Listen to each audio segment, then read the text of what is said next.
नाज़रीन आदाब, good morning जेन के प्रोग्राम लेकर हम आपकी खिदमत में हाजिर। मैं हूं आपका मेजबान तबरेज मदनी और आज इस प्रोग्राम में मेरा साथ दे रही है मेरी साथी नफीसा। अस्सलाम वालेकुम नाज़रीन, आप सब खैर से हैं। उम्मीद करते हैं कि आप सब अच्छे से होंगे। और आज रमज़ान के महीने में पहली बार आपसे मुलाकात हो रही है, तो आप सभी देखने वालों को रमज़ान की बहुत बहुत मुबारकबाद। उम्मीद यही करते हैं कि आप अपनी नेक दुआओं में हमें ज़रूर शामिल कर रहे होंगे और हमारे लिए और हमारी पूरी गुड मॉर्निंग JNK की फैमिली के लिए ज़रूर दुआ कर रहे होंगे। नाज़रीन, जैसा कि आज तबरेज़ भाई आप बता रहे थे कि आज वर्ल्ड किडनी डे है, बिल्कुल। और वर्ल्ड किडनी डे के हवाले से इसका यही मकसद है कि किडनी हेल्थ इम्प्रूवमेंट की अवेयरनेस के लिए, और कितना ज़रूरी है इसको इम्प्रूव करना, क्योंकि आजकल अगर हम देखें हम बहुत ही डिजीज़ में मुब्तला है और पता नहीं चलता ये कैसे हो जाते हैं। कहने को तो सब लाइफस्टाइल डिजीज़ ही है, और उसका एक ही तरीका है अपनी सेहत का ख्याल रखने का कि हम अपने लाइफस्टाइल में चेंजेस लाए, हम अपने खाने पीने में, अपने उठने बैठने में चेंजेस लाए। अगर हम देखें हमारी फिज़िकल एक्टिविटी कितनी कम हो गई है, हमारे पास गाड़ियां हैं, स्कूटी है, टू व्हीलर्स है, हम उनका इस्तेमाल करते हैं, लेकिन हम ये नहीं देखते कि उससे हमारा टाइम तो बच रहा है, लेकिन हम अपनी फिज़िकल एक्टिविटी को बिल्कुल भी कंसिडर नहीं कर रहे। और उसके साथ साथ हम अपने खाने पीने में भी ऐसी चीज़ें खा रहे हैं जो हमारी सेहत के लिए ठीक नहीं है। अभी तो रमज़ान में हम जैसा कि एक डिसिप्लिन्ड लाइफ हमारी मेंटेन रहती है, हम टाइम पे खाते हैं, टाइम पे सोते हैं, टाइम पे सारी चीज़ें करते हैं, लेकिन बाकी के साल को हम ये सारी चीज़ें भूल जाते हैं। तो इसलिए हमें अपनी हेल्थ का, चाहे वो कोई भी डिज़ीज़ हो, चाहे किडनी हो, चाहे हमारा अगर हम देखें हमारा डायबिटीज़ है, चाहे हमारा हाइपरटेंशन है, थायराइड है, each and every disease is related to how you eat, और आप अपनी ज़िंदगी का कैसे मतलब अपनी फ़िज़िकल एक्टिविटी, अपनी रोज़मर्रा की ज़िंदगी का कैसे ख्याल रख रहे हैं। तो यही गुजारिश आपसे हमेशा रहेगी कि अपनी सेहत का भरपूर ख्याल रखें, ताकि आप आगे भी अपनी लाइफ अच्छे से जी सके। जी नाज़रीन, जैसा कि नफीसा ने कहा, आज पहली बार वो रमज़ान के महीने में आपसे मिल रही है, और रमज़ान के महीने में हम आपसे मिल रहे हैं, और ये रमज़ान के बाबरकत दिन जारी और सारी हैं, और हम अल्लाह ताला से दुआ करते हैं कि हमें इस पूरे महीने की बरकतों से फैज़याब करें, हमें मौका मिले कि हम इस पूरे महीने का पूरा फ़ायदा उठा सकें। हालांकि ये एक ट्रेनिंग क्लास होती है एक महीने की, और इस ट्रेनिंग क्लास से हम पूरे साल के लिए अपने आप को तैयार करते हैं। नफीसा ने बात की कि आज इंटरनेशनल किडनी डे है, और ये इंटरनेशनल किडनी डे जो है ये 2006 में इंट्रोड्यूस हुआ था। इंटरनेशनल सोसाइटी ऑफ नेफ्रोलॉजी ने कोलैबोरेट किया था, एक ऑर्गेनाइजेशन है international federation of kidney foundations, इनके साथ मिलकर इन्होंने ये दिन मुंतखब किया था। तब से लेकर यानी 2006 से लेकर आज तक ये हर साल दिन मनाया जाता है। मकसद सिर्फ इतना होता है कि लोगों को बताया जाए कि हम अपने गुर्दों का कैसे ख्याल रख सकते हैं, और गुर्दे कितने इंपॉर्टेंट है, कितना बड़ा काम करते हैं हमारे जिस्म का। तो इस चीज़ को लेकर इसमें अवेयरनेस क्रिएट की जाती है हर साल। हालांकि हम जो, जैसे कि नफीसा ने कहा कि हमें डिसिप्लिन्ड वे में खाना चाहिए, और बहुत इंपॉर्टेंट है, एक बहुत ही सिंपल सा रूल है कि जो भी आप खाते हैं, आप जो खाते हैं उसे आपको बर्न करना होता है। What you eat you have to burn it. अगर आप अपने खाने की जो जितनी भी कैलोरीज आप इनटेक करते हैं उसे अगर आप बर्न कर पाते हैं, तो आपकी जो सेहत है वो बिल्कुल सही रहेगी। लेकिन अगर आप खाते ज्यादा है, यानी आपकी कैलोरी इनटेक ज्यादा है और आपका यूज जो कैलोरीज का है वो कम है, तो फिर आपको दिक्कत होती है। इन्हीं को हम जो कहते हैं आजकल लाइफस्टाइल डिजीज कहते हैं, और लाइफस्टाइल डिजीज को दूर करने के लिए हमें वापस अपनी फिजिकल एक्टिविटीज की ओर आना होगा। अगर हम अपने पूरे दिन के काम में, जैसे कि हम देखते हैं आजकल सेडेंटरी लाइफस्टाइल हो चुका है, हम तकरीबन पूरा दिन कंप्यूटर पर बैठे रहते हैं, घंटों हम कंप्यूटर पे अपना वक्त सर्व करते हैं, लेकिन उसमें भी अगर आप कोशिश करें हर 15-20 मिनट के बाद, हालांकि अभी रमज़ान का महीना है, रमज़ान के महीने के बाद जब भी आप अपने वापस अपने रूटीन को ज्वाइन करेंगे, तो आप क्या करें कि आप अपने साथ में एक पानी की बोतल रखें। उससे क्या होता है कि आप पूरे दिन में पानी पीते रहते हैं, सिप्स में पानी पीते रहते हैं, और हर 15-20 मिनट के बाद आपको कहीं ना कहीं ज़रूरत पड़ती है वॉशरूम की, और इससे क्या होता है कि आप वॉक करते हैं, और वो वॉक आपके लिए बहुत फ़ायदेमंद होता है। थोड़ा सा उस वॉक से आपकी सेहत भी ठीक रहती है, और कुछ वक्त मिलता है कि आपकी आंखें जो हैं वो भी अपने कंप्यूटर के स्क्रीन से हट जाती हैं। फिर आप बाहर आके खिड़की से बाहर देखें, दूर नजर डालें, आसमान की तरफ देखें, सब्जार की तरफ देखें, बहुत फायदेमंद होती हैं चीजें। हालांकि बहुत छोटी छोटी चीजें हैं, लेकिन इनके फायदे बहुत हैं।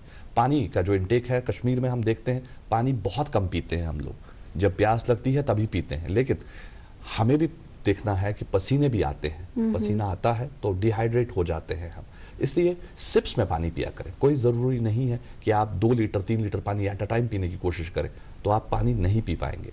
आगाज़ जब हम दिन का करते हैं, सुबह उठते ही नॉर्मली हम पानी के 1-2 गिलास पी लेते हैं। उसके बाद अगर हम पूरा दिन ऐसे ही सिप्स में पानी पिए तो 2-3 लीटर पानी हम कंज्यूम कर लेते हैं, जो हमारे गुर्दों के लिए बहुत अच्छा है। उससे हमारे गुर्दों की सेहत अच्छी रहती है।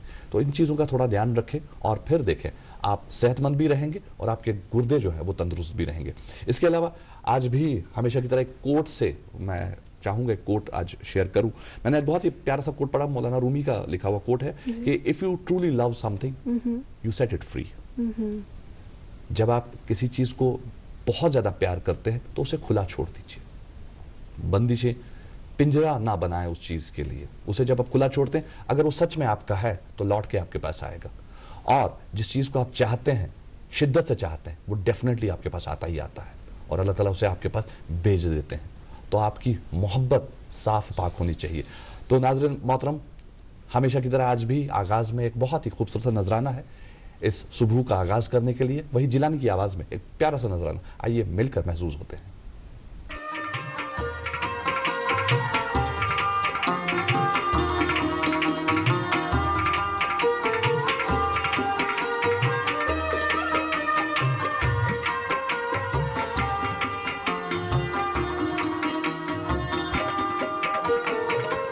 या छुदीदा नद दरमन यार कत्यू छारन,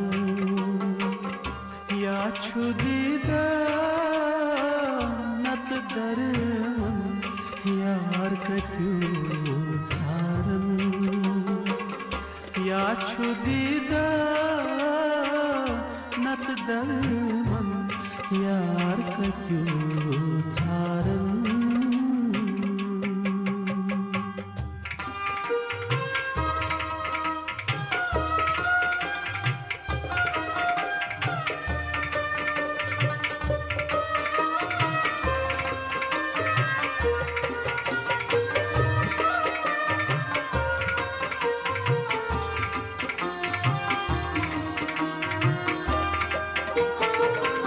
माज करना तावीज पन दश गजना मस्ताना, माज करना तावीज पन दश गजना मस्ताना, हो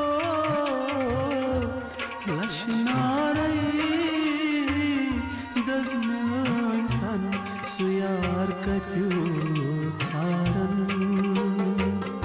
लश नारई दजमन सुयार कत्यू छारन, या छुदीदा नत दरमन यार कत्यू छारन।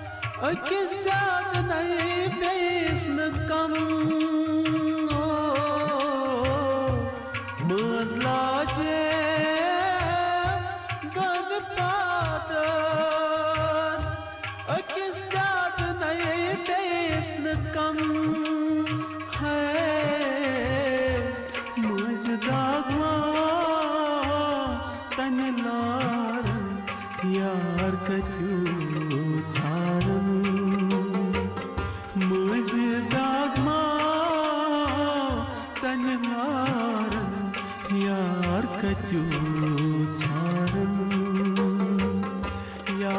दीदान नत दरमन यार कत्यो छारन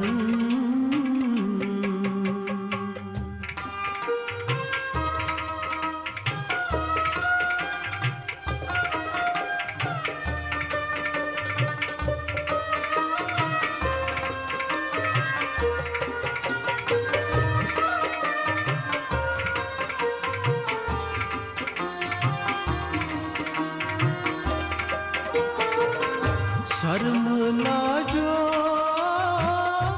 बन चश्मान अकिस जात नहीं बेसनत कम हो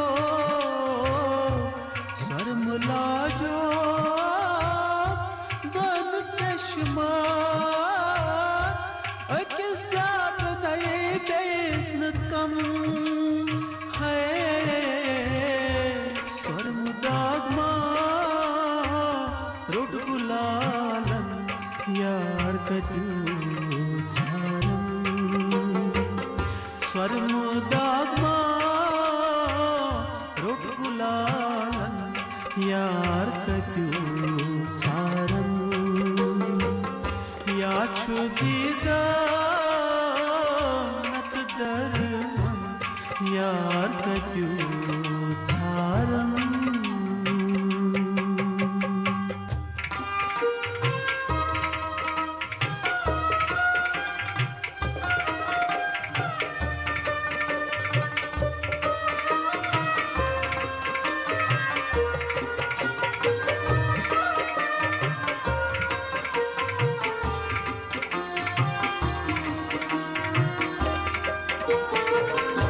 कतर मंजई द्रावरिया ये छु दरिया पर हवा कतर मंजई द्रावरिया ये छु दरिया पर हवा छुनाया कुनीथन यार कत्यो छारन छुनाया मो कुनीथन यार कत्यो छारन या छु दीदान नत दरमन यार कत्यो छारन यार कत्यो छारन यार कत्यो छारन यार कत्यो छारन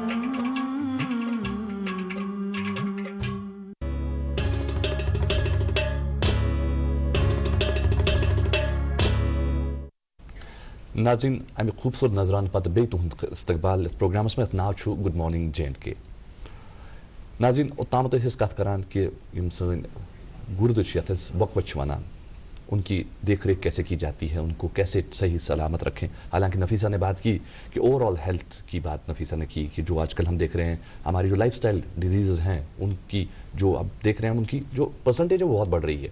और माहिरीन का मानना है कि हमें 3 वाइट्स को अवॉइड करना होगा। अगर हम 3 वाइट्स को अवॉइड करेंगे तो हमारी ओवरऑल सेहत ठीक रहेगी। वो 3 वाइट्स हैं सॉल्ट, शुगर और मैदा यानी फ्लोर। अगर हम इन तीनों चीजों को मिनिमम करेंगे तो हमारी सेहत ठीक रहेगी। और दूसरी बात बहुत इंपॉर्टेंट कि हमेशा जब भी आप खाएं तो पेट भर के कभी ना खाएं, हमेशा आधा पेट खाली रखें। जब आप आधा पेट खाली रखते हैं तो आपकी सेहत ठीक रहती है। और हम देखते हैं कि अक्सर आजकल हम टाइम टू टाइम खाते हैं, चाहे भूख लगी हो या ना लगी हो, लेकिन टाइम आता है तो हमें खाना ही खाना है। वो एक आदतन हम खाते हैं, भूख की वजह से नहीं खाते। लेकिन जब हम रुकते हैं, जब हम अपने खाने की जो क्वांटिटी है उससे हाफ कर देंगे तो डेफिनेटली हमें टाइम टू टाइम भूख लगेगी और आधे पेट रखने से हमारी सेहत ठीक रहेगी। तो नाज़रीन मोहतरम, ये एक छोटा सा मशवरा है, जिसे आप माने तो इंशाल्लाह आपकी भी सेहत ठीक रहेगी। तो फिलहाल यहां वक्त हो चला है एक छोटे से कमर्शियल ब्रेक का। तो आइए पहले कमर्शियल ब्रेक लेते हैं, उसके बाद प्रोग्राम के सिलसिले को आगे बढ़ाएंगे।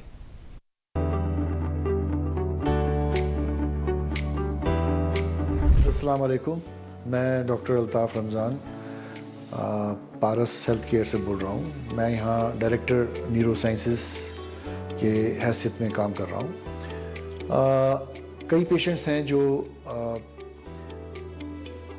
सर दर्द लेके आते हैं, जिनको बहुत ज़्यादा शदीद सर दर्द होता है, या उनको कभी लारेन जिसको हम कहते हैं सीजर्स, उनका अटैक होता है, या उनको कभी जैसे मिर्गी का दौरा कहते हैं, लार्नी है वो, या कहीं पे एक साइड उनका कमज़ोर हो जाए, वीकनेस हो जाए। तो ये जो सिम्टम्स हैं इनको लाइटली नहीं लेना चाहिए।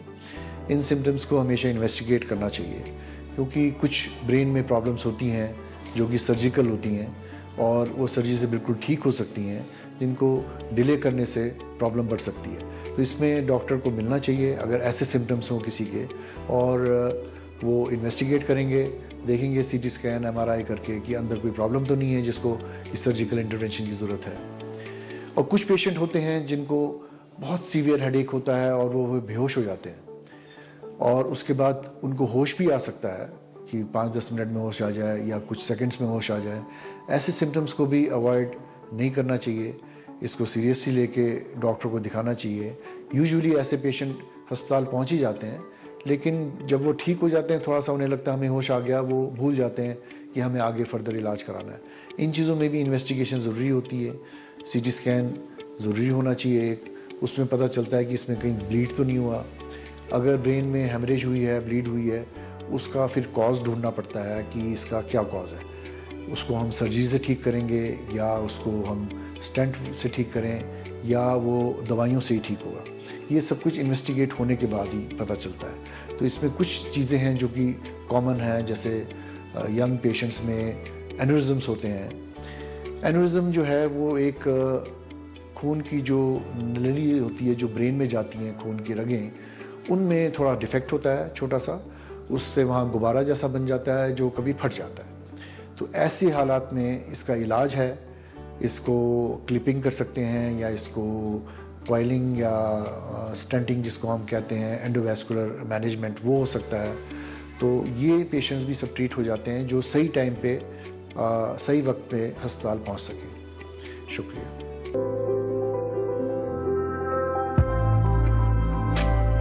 पारस health, partners in health. Digital banking का है जमाना, टाइम है बचाना। डिजिटल बैंकिंग है आसान, करो चाहे कोई भुगतान, किसी वक्त भी कहीं भी, सेफ है, फास्ट है, हर पेमेंट उंगलियों पर सेट है। लेन देन के हैं ऑप्शंस कई, IMPS, NEFT, UPI भी। 24 घंटे करते ये काम, पेमेंट आसान और रहे आराम। RBI कहता है जानकार बनिए, चौकन्ने रहिए। नाज़रीन, तिजारती वक्फे के बाद आपका एक बार फिर इस्तकबाल आपके अपने शो में, जी हां, जिसका नाम है गुड मॉर्निंग J&K। नाज़रीन, आप जानते हैं पिछले कुछ वक्त से दूरदर्शन ने एक इनिशिएटिव लिया जिसमें हम फाइनेंशियल लिटरेसी की बात करते हैं। हर थर्सडे को ये प्रोग्राम आपके लिए पेश किया जाता है, और ये जो गुड मॉर्निंग J&K का शुमारा होता है थर्सडे वाला, उसमें हम फाइनेंशियल लिटरेसी पे बात करते हैं। और आज थर्सडे है तो आज भी फाइनेंशियल लिटरेसी पे बात होगी, और आज हम बात करेंगे MSMEs और KCC पर। जी हाँ, ये जो गवर्नमेंट स्पॉन्सर्ड स्कीम्स हैं इन पर बात होगी, और इन पर बात करने के लिए आज हमने एक बैंकर को स्टूडियो में तशरीफ फरमा किया है, दावत दी है, उनको अपने स्टूडियो में मदऊ किया है। जी हाँ, ये हैं सुहेल अहमद लोन साहब, जो कि एक मारूफ बैंक में असिस्टेंट जनरल मैनेजर की हैसियत से काम कर रहे हैं। सुहेल साहब, आपका स्टूडियो में बहुत बहुत इस्तकबाल। अस्सलाम वालेकुम। सुहेल साहब, पहले तो आगाज में आपसे जानना चाहेंगे, ये जो गवर्नमेंट स्पॉन्सर्ड स्कीम्स हैं बहुत सारी हैं, ये स्कीम्स के हवाले से थोड़ा सा बताएं, फाइनेंशियल लिटरेसी के हवाले से थोड़ा सा बताएं।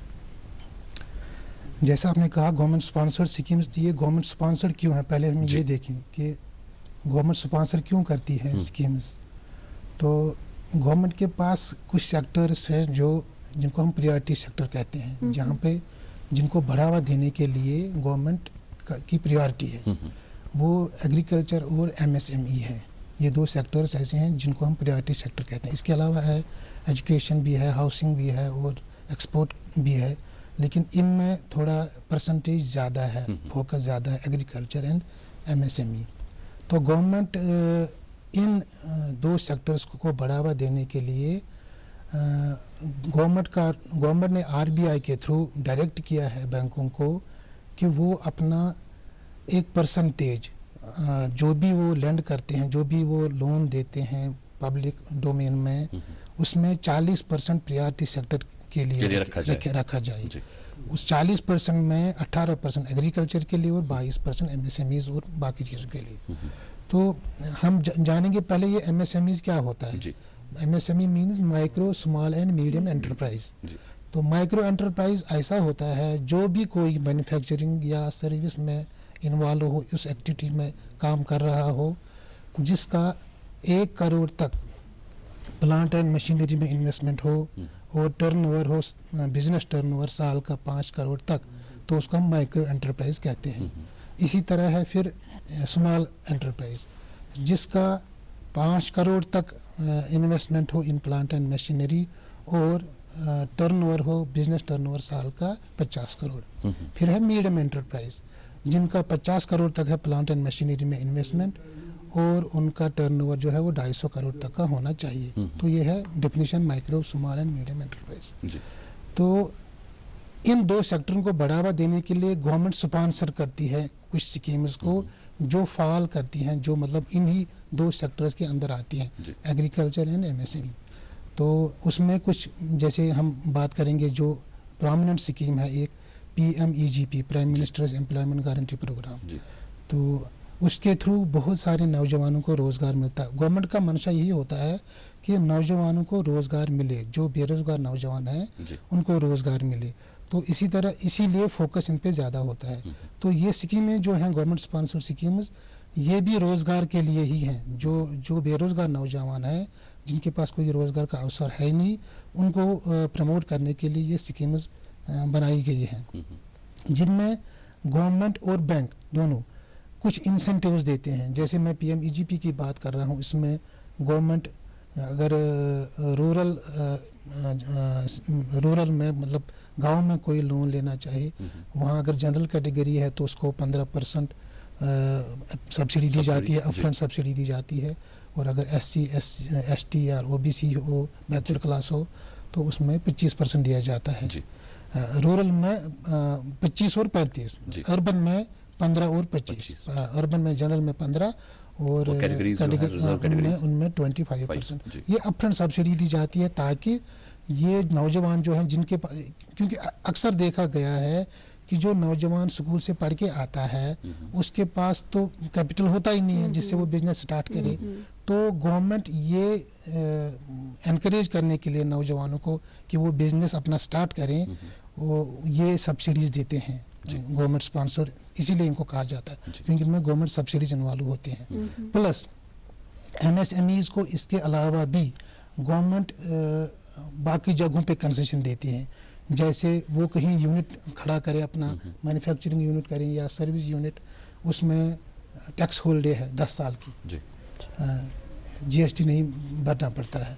इसी तरह अगर वो कोई प्रोजेक्ट रिपोर्ट बनाते हैं, DPR बनाते हैं अपने यूनिट के लिए, जो यूनिट स्टार्ट करना चाहते हैं, तो उसमें 100% वो जो खर्चा लगता है DPR बनाने के लिए वो गवर्नमेंट पे करती है। स्टैंप ड्यूटी, जो लीज डीड वो बनाते हैं, अगर कहीं हमने लैंड लीज पे लिया हो या मॉर्गेज डीड बनाते हो तो उस पे एग्जेम्पशन है स्टैंप ड्यूटी का, ये गवर्नमेंट की तरफ से। अगर वो जनरेटर इंस्टॉल करना चाहते हो अपने यूनिट में तो उसमें 100% सब्सिडी है। अच्छा। हाँ, इसी तरह अगर कोई यूनिट या कोई बारोवर या कोई बेरोजगार नौजवान 2 स्कीम्स के अंदर भी कहीं लोन लेना चाहे तो उसको हम कहते हैं कन्वर्जेंस। वो एक जगह भी सब्सिडी ले सकता है, दूसरी जगह भी सब्सिडी ले सकता है। ये गवर्नमेंट ने अब अलाउ किया है कि वो 2 जगह भी, मगर एक ही एक्टिविटी के लिए नहीं, 2 अलग अलग एक्टिविटीज के लिए या एग्जिस्टिंग यूनिट को एक्सपेंशन के लिए, अपग्रेड करने के लिए।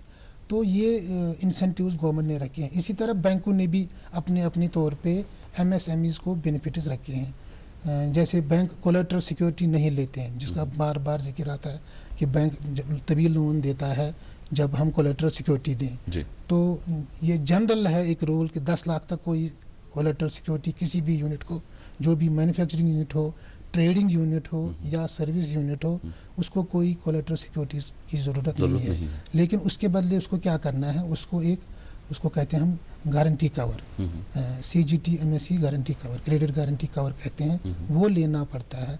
उसका एक फी होता है सालाना, पहले वन टाइम फी एक होता है, फिर सालाना एक फी होता है 0.37 to 0.50, इसी परसेंटेज के हिसाब से। अगर उसके पास कोलेटरल मॉर्गेज नहीं हो, गारंटर नहीं हो, तो वो ये ऑप्शन ले सकता है क्रेडिट गारंटी कवर का। तो 10 लाख तक हमें कोई कोलेटरल सिक्योरिटी की जरूरत नहीं है, लेकिन क्रेडिट गारंटी कवर लेना पड़ता है। ये जो क्रेडिट गारंटी कवर, पहले मैं माफी चाहूंगा आपकी बात काट रहा हूँ, ये क्रेडिट गारंटी कवर की आपने बात की, ये लेने के लिए आपने कहा कि पहले एक वन टाइम पेमेंट करना होता है, उसके बाद सालाना इसमें पेमेंट्स होती है, इसको थोड़ा सा तफसीलन बताइए। ये फी एक होता है, गारंटी फी जिसको हम कहते हैं जी। वो क्योंकि कोलेटरल कवर तो है नहीं, लेकिन जिस ऑर्गेनाइजेशन के साथ हम ये कोलैबोरेशन कर रहे हैं, जो हमें ये गारंटी दे रही है, ये गवर्नमेंट की ऑर्गेनाइजेशन ही है। सिडबी के थ्रू एक NCGT एक ऑर्गेनाइजेशन है जो एक कवर प्रोवाइड करती है, उनको हमें एक सालाना फी देना पड़ता है इस गारंटी के एवज, क्योंकि वो असल में वो करते हैं cover default of this loan, लेकिन उसके एवज में हमें उनको एक सालाना एक फी देना होता है, वो नॉमिनल फी बनता है। क्या इसे हम ये लेकर चलें कि एक इंश्योरेंस की तरह होता है? बिल्कुल, ये एक sort of insurance in addition to insurance. अगर कल को डिफॉल्ट हो इस बारोवर की तरफ से, तो बैंक बारोवर को तो करेगा, कहेगा कि आप पैसा दे दो, लेकिन अगर वो फेल होता है पैसा देने में, तो फिर बैकअप में ये कवर है जो गारंटी कवर होता है, गवर्नमेंट वहां से वसूल किया जाता है। तो ये उसके लिए है। इसी तरह 10 लाख से ऊपर भी हम, अब पहले 2 करोड़ तक था ये कवर, अब 5 करोड़ तक भी चला गया है। तो 10 लाख तक तो जरूरी है कि कोई कोलेटरल सिक्योरिटी नहीं लेना है। 10 से ऊपर भी बैंक के पास डिस्क्रिप्शन है कि वो 5 करोड़ तक भी इस कवर को वेव ऑफ कर सकते हैं, बशर्ते कि जो यूनिट बनाना हो वो वायबल हो जी। जो यूनिट जिसके अगेंस्ट लोन लेना हो और जिसके अगेंस्ट ये कवर देना है, वो वायबल यूनिट होना चाहिए। वेबल मीन्स कि वो कल को जो जिस पर्पस के लिए उसने ये यूनिट बनाया, अपनी अर्निंग के लिए, अपने रोजगार के लिए, तो वो सारी चीजें उसमें से उसको एक तो बैंक का लोन रिपे करना है, इंटरेस्ट रिपे करना है, एम्प्लॉय जो उसने लगाए हैं अपनी फैक्ट्री में उनको तनख्वाह देनी है, पावर खर्चा देना है, ट्रांसपोर्ट का खर्चा देना है, बाकी ऑफिस एक्सपेंसेस जो है वो भी देनी है। तो ये सारा खर्चा निकाल के जो उसको अर्निंग मिलती है वो सफिशिएंट हो to sustain his livelihood, that is called a viable unit. ये जो आपने बात की, इसमें ये यूनिट लगाने के बाद कि कोई भी गारंटी की जरूरत नहीं पड़ती, 10 लाख रुपए तक कोई गारंटी की जरूरत नहीं पड़ती। उसके बाद गारंटीज की जरूरत पड़ती है, वो चाहे तो गारंटर को ले आते हैं या कोई चीज मॉर्टगेज रखा जाता है, ये सारी चीजें इसमें मद्देनजर रखी जाती हैं। सवाल मेरे जहन में एक है जो मैं पूछना चाहूंगा, लेकिन उससे पहले हम यहाँ रुकते हैं नाज़रीन मोहतरम एक वक्फे के लिए। वक्फे के उस पर बात को आगे बढ़ाएंगे आज के हमारे मेहमान से, कहीं जाइएगा मत।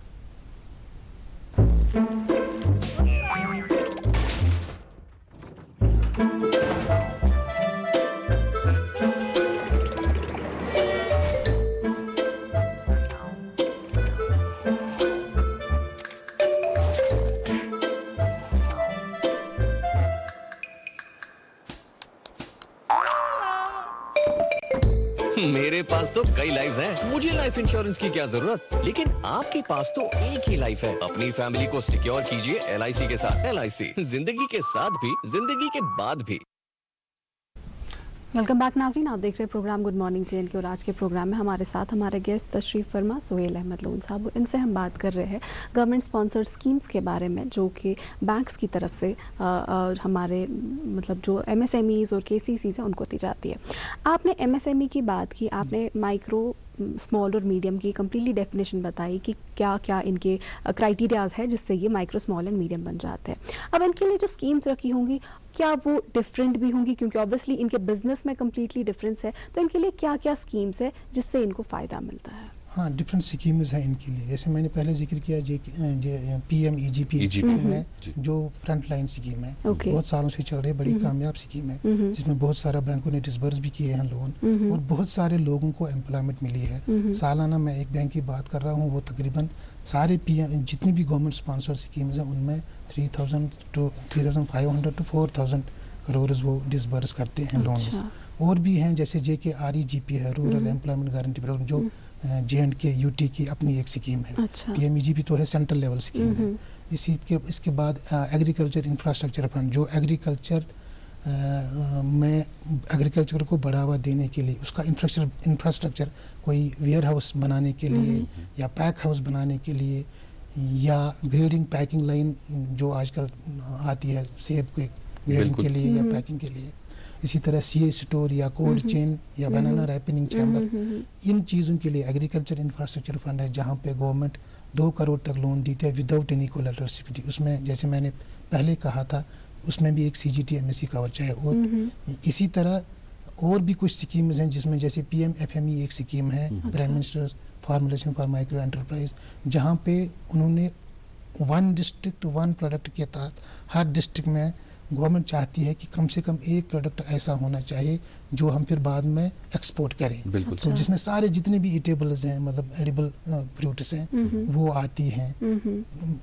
गरज ये है कि जो भी गवर्नमेंट स्पॉन्सर्ड स्कीम है उनका मंशा यही होता है कि through some incentive it should encourage the youth to take business enterprise to involve themselves into business activities, क्योंकि गवर्नमेंट के पास तो एम्प्लॉयमेंट अपॉर्चुनिटीज उतनी होती नहीं है डिपार्टमेंट्स में, तो गवर्नमेंट का मंशा यही होता है कि यूथ ज़्यादा से ज़्यादा बिजनेस में आ जाए।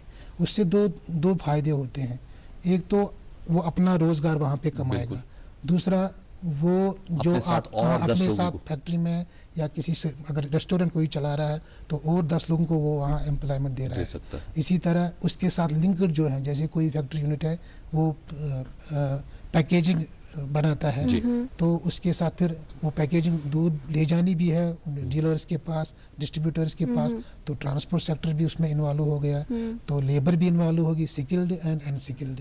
तो मीन्स बोथ डायरेक्ट बेनिफिट भी है और इनडायरेक्ट बेनिफिट भी है और ज्यादा लोगों को बेनिफिट मिलता है। एक आदमी जो यूनिट खड़ा करता है तो अपने से 10 लोगों को और भी एम्प्लॉयमेंट दे सकता है और बाकी जितनी भी इंडस्ट्रीज हैं वो भी कनेक्ट हो जाती हैं इसके साथ। इसके अलावा है एग्रीकल्चर में है जैसे केसीसी स्कीम है, ये भी एक गवर्नमेंट स्पॉन्सर्ड स्कीम है।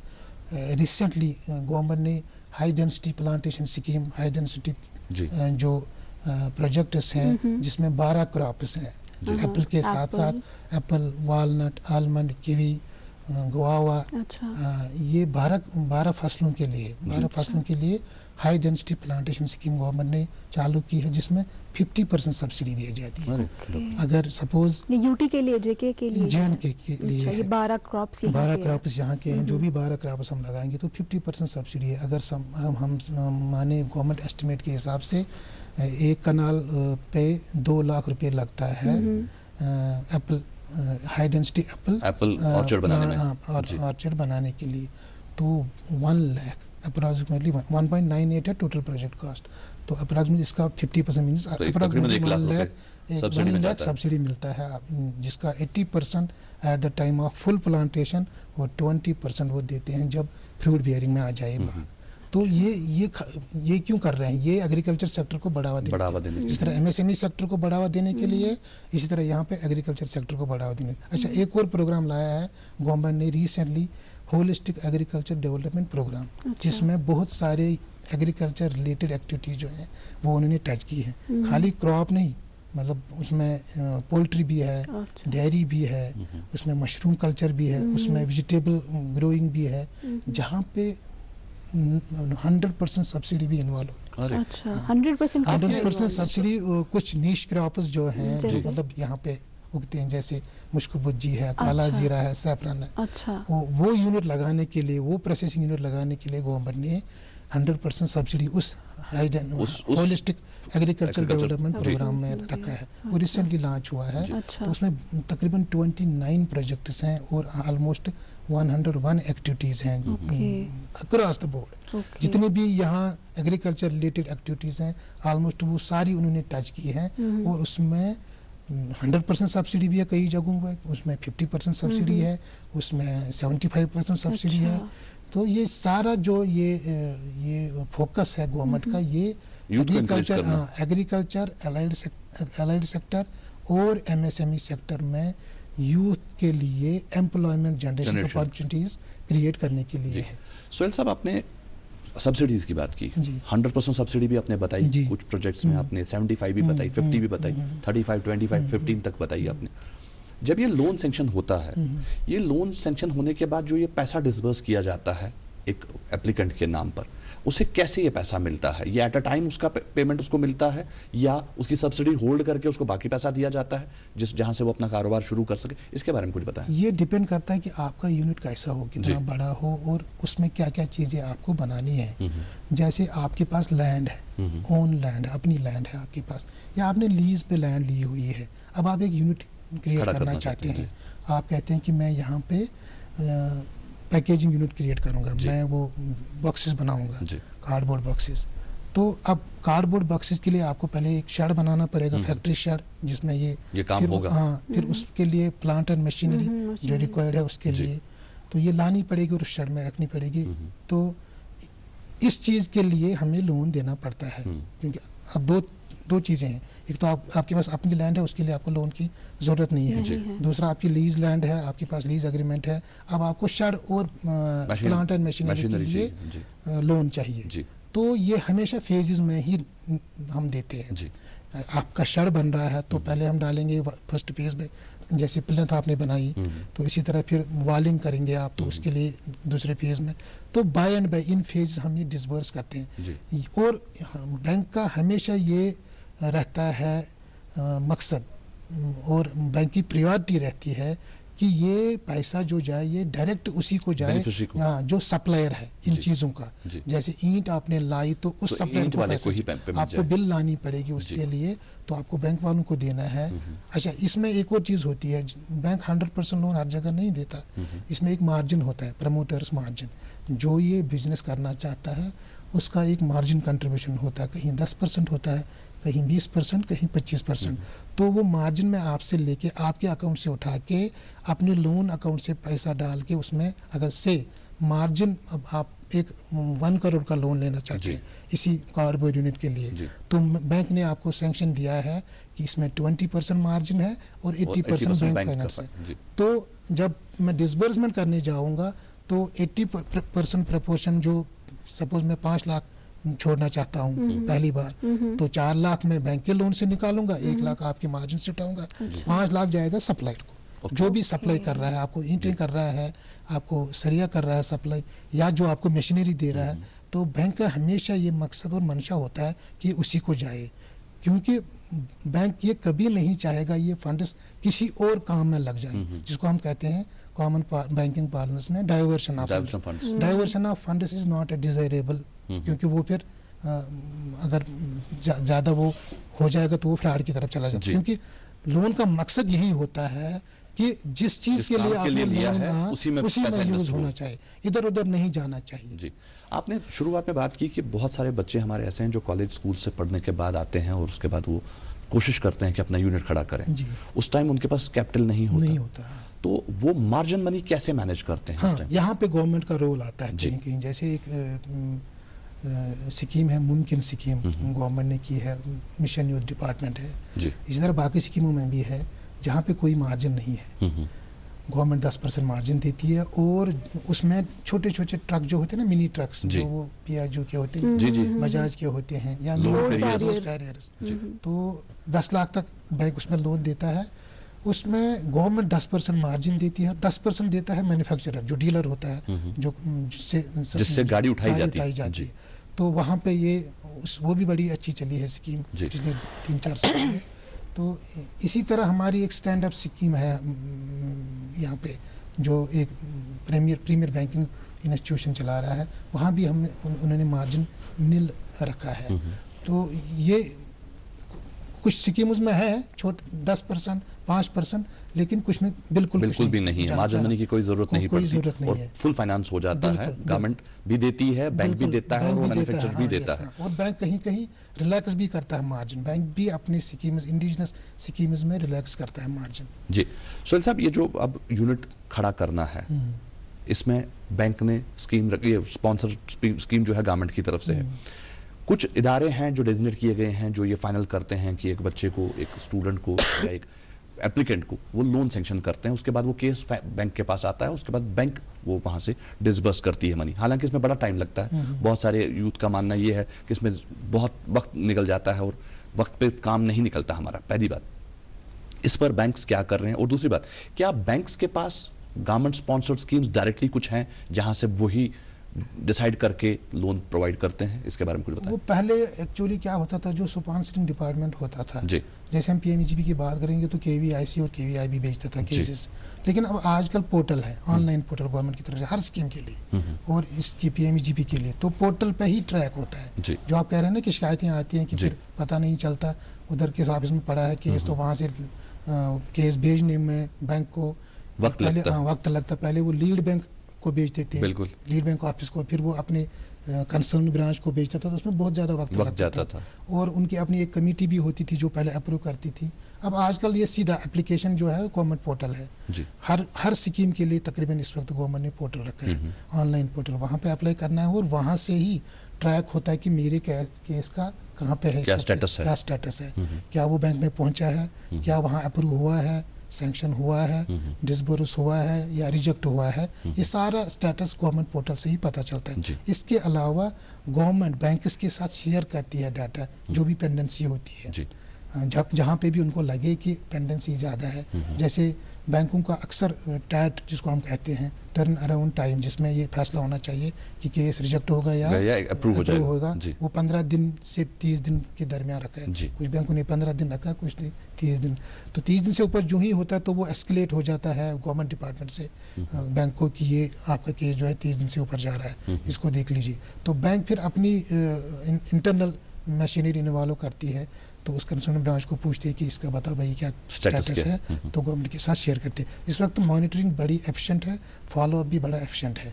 वो जब से ये ऑनलाइन सिस्टम चालू हुआ और इससे मॉनिटरिंग भी बढ़ गई है जी। और दूसरा सवाल मेरा ये था कि क्या कोई स्कीम ऐसी है जो डायरेक्टली बैंक अपनी तरफ से एक उम्मीदवार को देता है, या जो भी बैंक की तरफ से भी अपनी स्कीमें हैं जी। कई बैंकों ने, मैं बैंक का नाम नहीं लूंगा, उन्होंने हेल्प टूरिज्म स्कीम बना रखी है, जो टूरिज्म में जितने भी इक्विपमेंट्स लगते हैं एडवेंचरिंग के लिए, माउंटेनिंग के लिए, स्कीइंग के लिए और वो एटीवीज के लिए, तो वहाँ पे वो फाइनेंस करते हैं।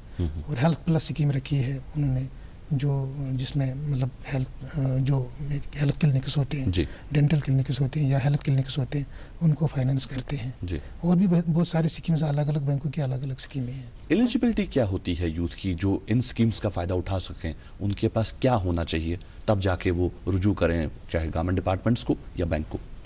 ज्यादातर एलिजिबिलिटी में ये एज का क्राइटेरिया ही होता है, 18 से ऊपर होना चाहिए। गवर्नमेंट स्पॉन्सर्ड अक्सर होती है वही 18 से 35 या 18 से 40, तो बाकी तो कोई एलिजिबिलिटी क्राइटेरिया ऐसा नहीं होता। क्योंकि अब आजकल क्या होता है कि गवर्नमेंट स्किलिंग के लिए या लर्निंग के लिए ट्रेनिंग्स भी देते हैं, साथ साथ छोटी मोटी ट्रेनिंग्स देते हैं, ताकि जिस ट्रेड में वो कोई बंदा कुछ बिजनेस करना चाहता हो वो उसको पहले सीख ले, वो उसको पहले सीख। लेकिन प्रेफरेबल यही होता है कि अगर किसी ने कुछ सीखा हो, कोई किसी ट्रेड में या किसी एक्टिविटी में उसका तजुर्बा पहले हो, उसको प्रेफरेंस मिलता है और उसको आसानी भी होती है ये काम समझने में और करने में और कराने में। बहुत बहुत शुक्रिया। यहाँ पर और भी आपसे कुछ सवाल हैं जो हम आपसे जानेंगे, उस पर बात करेंगे, पूछेंगे आपसे और नाज़रीन मोहतरम तक वो इत्तला पहुंचाएंगे। लेकिन यहाँ वक्त हो चला है एक और वक्फे का, उस पर बात को आगे बढ़ाएंगे। आज के हमारे मेहमान सुहेल अहमद लोन साहब के साथ, कहीं जाइएगा मत। नमस्ते बेटे। आंटी आप ही को मिस कर रहे थे। अमित कहाँ रह गया बेटे? आता ही होगा। सॉरी छोड़ो, गिफ्ट क्या है? लाया ना, एक बर्थडे गिफ्ट में कई बर्थडे गिफ्ट्स। वो कैसे? LIC की Dhanrekha policy, guaranteed benefits, money back, maturity पे फुल पे आउट और सिर्फ हाफ टर्म तक का प्रीमियम पेमेंट। अब फिर पत्नी जी इसके साथ जो चाहे करे, jewellery shopping, house renovation, holiday. और उसके लिए तो टाइम पे आओगे ना? गारंटी। LIC धनरेखा, खुशियों का तोहफा। वेलकम बैक नाज़रीन, आप देख रहे हैं प्रोग्राम गुड मॉर्निंग JNK और आज के प्रोग्राम में हमारे साथ हमारे मेहमान तशरीफ फरमा सुहेल अहमद लोन साहब, असिस्टेंट मैनेजर, जनरल मैनेजर जो कि बैंक में है। और हम बात कर रहे हैं आज गवर्नमेंट स्पॉन्सर्ड स्कीम्स के बारे में जो कि बैंक की तरफ से आप हासिल कर सकते हैं। इन गवर्नमेंट स्पॉन्सर्ड स्कीम्स की आपने बात की, कई स्कीम्स आपने बताई और आपने ये बताया कि किस चीज़ के लिए स्कीम है, कौन से बिजनेस के लिए, चाहे वो एग्रीकल्चर है या कोई और एंटरप्राइज है। अब क्योंकि ये इतने टाइम से चलता आ रहा है, अगर हम सक्सेस रेट की बात करें कि जो भी ये हम आपसे लोन्स ले रहे हैं क्या वो इजीली रीपे कर पा रहे हैं, उनके सक्सेस रेट्स कैसे चल रहे हैं? देखिए सक्सेस रेट तो पता चलता है कि हमारे बैंकिंग पार्लर्स में एक होता है NPA, non performing asset ratio. तो वो करता है ये फैक्टर कि किस सेक्टर में कितने लोन अच्छे चल रहे हैं। एमएसएमईज में थोड़ा बहुत एनपीए रेशियो ज्यादा होता है, इसमें मतलब उतना ज्यादा नहीं कि इसमें सक्सेस रेट 90% ऑलमोस्ट होता है, जो कि अच्छी रेट है। 10% या 8% के अराउंड इसमें एनपीएस रहती है कि वो मुख्तलिफ कारणों की वजह से है, या तो कोई गलत बिजनेस एक्टिविटी चुन ली लड़के ने जिसको इसके बारे में ज्यादा नॉलेज नहीं हो, रिसर्च ना या उसमें जो उनका अक्सर जो मैंने देखा है, क्योंकि मैंने एक इंडस्ट्रियल ब्रांच में काम भी किया है, तो उनका जो डिटेल प्रोजेक्ट रिपोर्ट जो उन्होंने पहले बनाया होता है ये बिजनेस एक्टिविटी तैयार करने के लिए या बनाने के लिए, तो वो फॉल्टी होता है। वो या तो अंडर एस्टिमेटेड होता है या ओवर एस्टिमेटेड होता है। जहाँ पर अंडर एस्टिमेटेड होता है वहाँ तो फिर लॉस के चांसेस ज्यादा, हाँ वहाँ उसको पैसा ज्यादा लगता है, जो उसके इसमें नहीं होता है कि उसके एस्टिमेशन में नहीं होता है कि इतना पैसा लगेगा। तो उससे क्या होता है, फिर उसका कैपिटल चोक हो जाता है और बैंक का लोन भी कहाँ तक उसको सस्टेन कर पाएगा। तो वो फिर बेचारा वो परवाह से पहले ही वो गिर जाता है, क्योंकि पहले ही सारा कैपिटल लग गया, या तो शेड में लग गया या तो प्लांट एंड मशीनरी में खर्च हो गया, तो उसको फिर प्रोडक्शन के लिए ज्यादा पैसा हाथ में नहीं आता, तो जिससे उसको दिक्कतें आती हैं। ये कारण होता है जो फेलियर होते हैं। लेकिन 90% प्लस सक्सेस रेट है, और J&K में तो बहुत सारे ऐसे सक्सेस स्टोरीज हैं जो आए दिन अखबारों में भी आते हैं और एडवर्टीजमेंट्स में भी आते हैं, तो जिन्होंने स्टार्ट किया है यूनिट थ्रू बैंक फाइनेंस और जो सक्सेसफुल रहे हैं। और मुझे लगता है जितने भी यहाँ इस वक्त जो बड़े बड़े कॉर्पोरेट्स हों या मीडियम लेवल एंटरप्राइजेस हों, वो तो बैंक लोनों से ही आगे चले इस लेवल तक पहुंचे हुए हैं। अगर आप यहाँ देखेंगे तो कोल्ड स्टोरेज इस वक्त यहाँ रैम्पेंट है, तकरीबन 60-70 कोल्ड स्टोरेज चल रहे हैं, सक्सेसफुली चल रहे हैं, तो बैंक लोन के ऊपर ही वो चल रहे हैं। अदरवाइज कोल्ड स्टोर में 25 करोड़ या 30 करोड़ लगाना, यहाँ मुझे नहीं लगता किसी के पास इतना कैपिटल होगा, तो वो लोन के थ्रू ही आता है। बिल्कुल सही।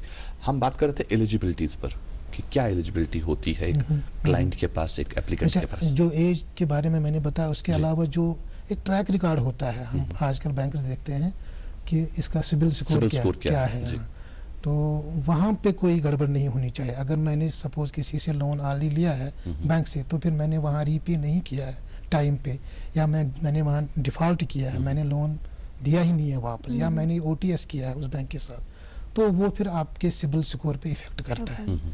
तो वो बैंक जानते हैं, हर बैंक ने अपना एक लेवल रखा होता है। एक प्रीमियर इंस्टीट्यूशन है यहाँ पे जिन्होंने 653 रखा है सिबिल स्कोर, उससे नीचे नहीं होना चाहिए। तो उस लेवल से नीचे तो फिर बैंक को थोड़ा सोचना पड़ता है कि मैं लोन दे दूं नहीं दे दूं। और ये बड़ा जरूरी है कि ट्रैक हिस्ट्री क्या है आपकी। अगर आपकी रिपेमेंट हिस्ट्री अच्छी है, जिसका सिविल स्कोर अच्छा होगा उसकी रिपेमेंट हिस्ट्री भी नेचुरल सी बात है अच्छी होगी, तो उसको लोन देने में आसानी होती है। उसके बावजूद ये भी देखा जाता है कि इसका सेलिंग अरेंजमेंट क्या है, ये कहाँ बेचना चाहता है। मतलब ऐसा नहीं है कि कोई ऐसा यूनिट लगाया जाए जिसका रॉ मटेरियल भी उसको दूर से लाना पड़ेगा, जो फिर वायबल नहीं बने, जो हम यहाँ पहुँचते पहुँचते महंगा हो जाए। जैसे कोई TMT का यूनिट लगाना चाहे तो TMT के यूनिट झारखंड और उड़ीसा में ज्यादा वायबल बनते हैं इन कंपैरिजन टू J&K, क्योंकि यहाँ वहाँ से लाना है पहले यहाँ लाना है रॉ मटेरियल, फिर यहाँ उसको प्रोसेस करना है, तो पहले तो वो कॉस्ट लगना है, फिर वो यहाँ उनको देखना है कि क्या मैं ये सेल कर पाऊँ उस प्राइस पे जिस प्राइस पे ऑलरेडी लोगों को मिल रहा है, मार्केट में मिल रहा है। हाँ, ये पहले देखना होता है। ये सारी चीजें बैंक देखते हैं। इसका मतलब प्रेफरेंस मिलती है उन्हीं प्रोडक्ट्स को या उन्हीं यूनिट्स को जिनका रॉ मटेरियल इजीली अवेलेबल, जो उनको प्रेफरेंस है है, लेकिन जो बाहर से भी आते हैं वही वन वर्ड है, वायबिलिटी शुड बी देयर। जो मैंने कहा था कि उनके खर्चे, जितने भी खर्चे इस यूनिट पे लग रहे हैं, वो निकलने के बाद जो अर्निंग हो रही है उसको अपने लिए भी कुछ अर्निंग मिलनी चाहिए, तो तभी वो वायबल बनता है। बैंक का लोन, रिपेमेंट और इंटरेस्ट रिपेमेंट, बाकी एम्प्लॉयज के खर्चे, बिजली के खर्चे, ये भी जितने भी खर्चे हैं वो सब निकाल के जब वो अपनी अर्निंग बना पाता है तो वायबल है। लोन साहब, आपने बात की सिबिल स्कोर की।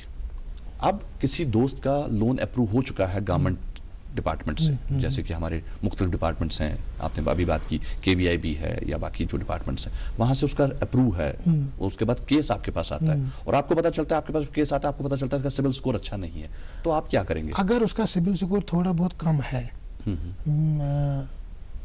अगर कोई ऐसा है, अगर किसी ने कोई वन टाइम सेटलमेंट की है किसी क्रेडिट कार्ड में 10-12 हजार या 15 हजार या 20 हजार पीछे, या किसी छोटे मोटे लोन में, कार लोन में बहुत पहले किसी वजह से, तो उसमें भी हमें फिर डिस्क्रिशन है, बैंकर्स को डिस्क्रिशन है, लेकिन जिस लेवल पे वो लोन केस सैंक्शन होना चाहिए था वहां पे फिर वो नहीं होता, वो फिर नेक्स्ट लेवल पे जाता है, next higher level sanctioning authority, तो वो फिर एक कॉल लेती है उस पर कि इसको लोन दें कि नहीं दें, वो भी एक मैकेनिज्म बैंक्स के पास रखा हुआ है। कुछ बैंक्स में नेक्स्ट हायर लेवल पे जाता है, कुछ में अपनी उसी लेवल पे कि कहाँ तक नीचे जा सकते हैं सिविल स्कोर में, किस मतलब जो मिनिमम कहाँ पर हम ले सकते हैं, जो बेंचमार्क रखा है उन्होंने उससे नीचे कहाँ तक जाते हैं, कुछ ने उसका रखा है, कुछ ने कहा है कि नहीं जो इस स्कोर से नीचे आ जाए वो नेक्स्ट हायर लेवल पे जाए, वहाँ वो वहाँ पे डिस्कस करें, वो डिस्क्रिप्शन रखता है फिर इसको अप्रूव करने में।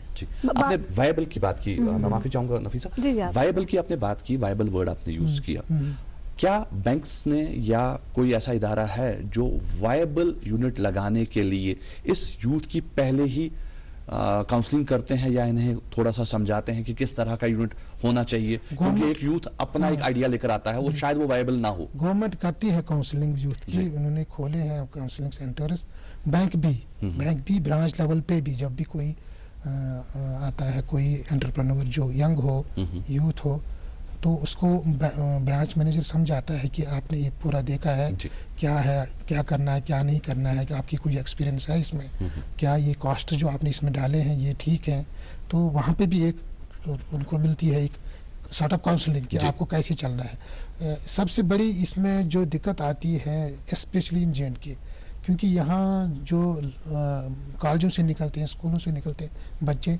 इनको फाइनेंशियल लिटरेसी के बारे में कोई नॉलेज है ही नहीं, इनको पता नहीं होता है कि ये पैसा कैसे यूज करना है, और अगर मैं ये यूज नहीं कर पाऊँ या रीपे नहीं कर पाऊँ टाइम पे, तो उसके क्या नताइज हो सकते हैं। जैसे उसको हर महीने हमने सैंक्शन दिए कि आपको किस्त देनी है, उनको ये पता नहीं होता अगर मैंने इस महीने किस्त नहीं दी तो इससे क्या नुकसान होगा, लेकिन नुकसान होता है, क्योंकि अगर 3 महीने लगातार बैंक को इंसान ने किस्त नहीं दिया या इंटरेस्ट नहीं पे किया तो वो फिर NPA कैटेगरी में चला जाता है, उससे पहले भी वो मॉनिटरिंग में आ जाता है, उसको हम कहते हैं SMA 1 और SMA 2, तो ऐसा डिजायरेबल नहीं होता है। किस्त आ गई, जिस तरह स्कूल का फी हम भरते हैं टाइम पे या फोन का बिल भरते हैं टाइम पे, उसी तरह हमें समझना है कि ये किस्त अगर ये अगर 15 को किस्त मेरी डेट है, 15 को ये जाना चाहिए किसी भी सूरत में, चाहे कुछ भी करे, क्योंकि उसके बहुत सारे दूररस नताइज होते हैं। ये जो हमारे ये अकाउंट्स में जो पैसा आप लोग सैंक्शन करते हैं, जो लोन देते हैं, क्या इसकी किस्त शुरू से ही लगती है, जिस दिन से पैसा हमारे अकाउंट में आ गया, जिस दिन से हमारा अप्रूव हो गया वहीं से किस्त? नहीं, वो डिपेंड करता है। जैसे कार लिया आपने तो कार का नेक्स्ट मंथ से ही स्टार्ट होगा, क्योंकि उसमें कुछ करना नहीं है, लेकिन जब यूनिट बनाना हो, बनाने में थोड़ा टाइम लगता है, 6 महीने, 8 महीने, 12 महीने, उसमें हम उसको कहते हैं मॉरेटोरियम पीरियड, उसमें हम कहते हैं इनको कि ये मॉरेटोरियम पीरियड देते हैं, कहीं पे 1 साल भी, कहीं पे 2 साल तक भी चले जाते हैं। जैसे हाइड्रोस्टिक प्लांटेशन में 3 साल तक मॉरेटोरियम, जब तक बाग तैयार ना हो, वो फ्रूट बेयरिंग में आ जाए, क्योंकि जब फ्रूट बेयरिंग में आ जाए तभी जाके वो पैसा आएगा, तो वहाँ पे 3 साल तक भी हम जाते हैं बैंकर्स कि इन 3 सालों में उसको इंटरेस्ट हम नहीं कहते कि आप दे दो, इंस्टॉलमेंट भी हम इसके कहते हैं कि ये मतलब वो पार्ट ऑफ लोन बनता है, वो वे ऑफ नहीं होता है, वो पार्ट ऑफ लोन बनता है, वो लोन में ही हम ऐड करते हैं। अगर कोई देना चाहे ऑप्शन होता है, वो दे सकता है। नफीसा कुछ पूछना चाह रही थी? बिल्कुल, मैं आप एलिजिबिलिटी की बात कर रहे थे, तो हमने एंटरप्राइजेस के एलिजिबिलिटी की बात की, लेकिन अगर हम एग्रीकल्चरल स्कीम्स की बात करें, क्योंकि उसमें लैंड होना चाहिए या कोई जगह होनी चाहिए, तो वहाँ पे क्या एलिजिबिलिटी रहती है? वहाँ पे ये जो आपने कहा लैंड होल्डिंग होनी चाहिए, जैसे KCC देना हो तो मेरे पास लैंड होनी चाहिए। तो कोई ये जरूरी है कि कितना लैंड होना चाहिए, कुछ वैसा नहीं? अगर देखिए उसके लिए एक स्केल ऑफ फाइनेंस गवर्नमेंट ने तय किया है, गवर्नमेंट की state level UT level technical committee है जो ये तय करती है कि किस चीज का, किस क्रॉप का फाइनेंस कितना होना चाहिए, तो वो रिवाइव करते रहते हैं इसको। तो आज की डेट में जैसे हम एप्पल की बात करें तो 24,750 है पर कनाल। तो अगर किसी के पास एक कनाल है तो वो लेके आएगा उसके कागजात, उसका रेवेन्यू एक्सट्रैक्ट, तो उसको हम 24,750 देंगे। और वो 5 साल तक के लिए हम देते हैं, उसको रिव्यू करते हैं हर साल। तो किसी के पास 2 कनाल होंगे तो उसी हिसाब से, किसी के पास 10 कनाल होंगे तो उसी हिसाब से। अगर किसी के पास रेजिडेंशियल एरिया में ये लैंड है, क्या वो भी इस पे कर सकता है या ये जरूरी एग्रीकल्चर लैंड ही होना? ये एग्रीकल्चर, रेजिडेंशियल मतलब वो एग्रीकल्चर के लिए होनी चाहिए, मतलब रेजिडेंशियल एरिया में ही लैंड है। देखिए अगर वो बाग है तो, क्योंकि हम ये प्रोडक्शन के लिए देते हैं। अच्छा, ये वाला हम बाग बनाने के लिए नहीं देते। ये जो बाग में आपको खर्चे लगते हैं मार्च फरवरी से, मतलब जो आपको दवाइयाँ करनी है, जो आपको वहाँ खाद डालनी है, जो फिर आपको ये फ्रूट अपलोड करना है ट्रीज से, फिर पैकिंग करनी है, ट्रांसपोर्ट खर्चा उठाना है, फिर उसको मंडी में ले जाना है, फिर वहाँ से पैसा आएगा। ये हम पूरा cycle from sowing to harvesting. Apple में तो वैसे ये है, बाकी में सोइंग जैसे मेज है, मकई है, उसमें 4,400 है स्केल ऑफ फाइनेंस पर कनाल। तो वहाँ पे सोइंग से लेके हार्वेस्टिंग तक जो भी खर्चे आते, और मार्केटिंग तक भी, मतलब मार्केटिंग में कितना पीरियड लगेगा, ये पूरा हम ये कैलकुलेशन करके रखा हुआ है कि इसमें कितना खर्चे आएंगे, दवाइयों में, सीड में, बाकी फिर हार्वेस्टिंग में। तो उसके हिसाब से हम ये प्रोडक्शन क्रेडिट देते हैं। तो साल के बाद इसको वापस लाना होता है। अच्छा, इसमें सबसे बड़ी खूबी क्या है, जो मैं कह रहा हूँ कि इसमें रेट ऑफ इंटरेस्ट जो है वो 7% है। गवर्नमेंट 2% सब्सिडी देती है, बैंक 9% चार्ज करते हैं, लेकिन 7%, 2% बैंक को वापस मिलता है। 7% इफेक्टिव रेट बनता है किसान भाई को। लेकिन अगर वो रीपेमेंट करे, जो भी इसमें इंटरेस्ट लग रहा है महीने, तो वो रीपेमेंट करे इंटरेस्ट टाइम पे, या लोन को वापस भरे 1 साल के बाद। अगर किसी का फसल तैयार होता है तो उसके बाद लोन रीपे करे टाइम पे, तो उसको और 3% इंसेंटिव मिलता है, तो 4% इफेक्टिव रेट ऑफ इंटरेस्ट बनता है। बहुत बहुत शुक्रिया लोन साहब, आज आपका यहाँ आने के लिए, स्टूडियो में हमारे साथ ये फाइनेंशियल लिटरेसी पे बात करने के लिए। हालांकि बहुत सारे सवाल अभी भी हैं जिनके जवाब नहीं मिले या जिनके हम पूछ नहीं पाए, लेकिन उम्मीद करते हैं कि आगे हमें मौका मिलेगा आपसे फिर बैठकर बात करने का, और बाकी जो सवालात हैं जो हमारे जहन में भी हैं और कहीं ना कहीं नाज़रीन के जहन में भी होंगे, उन्हें पूछने का। लेकिन आज के लिए आपका बहुत बहुत शुक्रिया। तो नाज़रीन मोहतरम, आज के प्रोग्राम में बस इतना ही। उम्मीद करते हैं ये जो फाइनेंशियल लिटरेसी पर हम बात करते हैं हर थर्सडे को, ये आपके लिए फायदेमंद साबित होती होगी, और कहीं ना कहीं आप इन छोटी मोटी जो हमारी एडवाइजेज हैं उनसे फायदा उठाते होंगे और अपना कहीं ना कहीं सेटअप शुरू करने की तैयारी में होंगे। आज के प्रोग्राम में बस इतना ही। इंशाल्लाह कल सुबह आपसे फिर होगी मुलाकात। जब तक के लिए दीजिए इसी अपनेपन के साथ इजाजत कि आप अपना ख्याल दे सकेंगे, खुश रहेंगे और अपने अपनों को हमेशा सलामत रखेंगे। अल्लाह हाफिज।